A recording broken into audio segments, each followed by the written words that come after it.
వద్దు, నేను తినను. స్మెల్ అస్సలు పడదు. వామిటింగ్ అవుతుంది. అసలు ఎలా తింటారు? ఏమనిపించదా? చేయి స్మెల్ రాదా? ఇన్ని క్వశ్చన్స్ వేసేదాన్ని అనమాట చేపలు తినే వాళ్ళని. 9 మంత్స్ ముందు అలా ఉండేదాన్ని అనమాట. ప్రజెంట్ కడుగుడు, తోముడు, చేసుడు అన్నీ నేనే అనమాట. ఏం చేద్దాం? దిగిన తర్వాత మునగడం తప్పుతుందా అని తినడం కూడా స్టార్ట్ చేశాను. ఫస్ట్ టైం ట్రై చేసినప్పుడు అయితే ఏంటిది చేపల కూరేనా, తీయగా ఉంది, ఏంటిది ఇలా చేసావు అని చెప్పని అడిగారు మా వారు. నేను ఎక్కడ ఫీల్ అవుతానని చెప్పి పర్లేదులే ట్రై చేయి, బాగా వస్తుందిలే అని అన్నారు.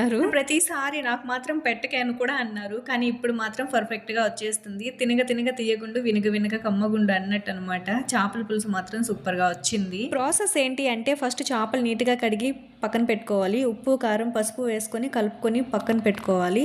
చింతపండు కలుపుకొని చేపల్లో పోసేసుకోవాలి. ఒక 10 నిమిషాలు పక్కన పెట్టుకోవాలి. ఉప్పు, కారం, చింతపండు వాటర్ బాగా పట్టాలన్నమాట. ఆయిల్ పోసుకొని ఆవాలు, జీలకర్ర, ఆనియన్స్, టమోటాలు, పచ్చిమిర్చి, కరివేపాకు వేసుకొని బాగా ఫ్రై అయ్యాక చేపలు అందులో వేసేసుకొని నీళ్లు పోసేసుకోవాలి. బాగా టైం పడుతుంది. కూర బాగా చిక్కబడ్డాక మెంతు పొడి యాడ్ చేసుకోండి కొద్దిగా లైట్గా. అంతే, ఇంక సర్వ్ చేసుకొని తినడమే. నా ఛానల్ చూస్తున్న వాళ్ళు సబ్స్క్రైబ్ చేసుకొని సపోర్ట్ చేయండి. Thank you for watching.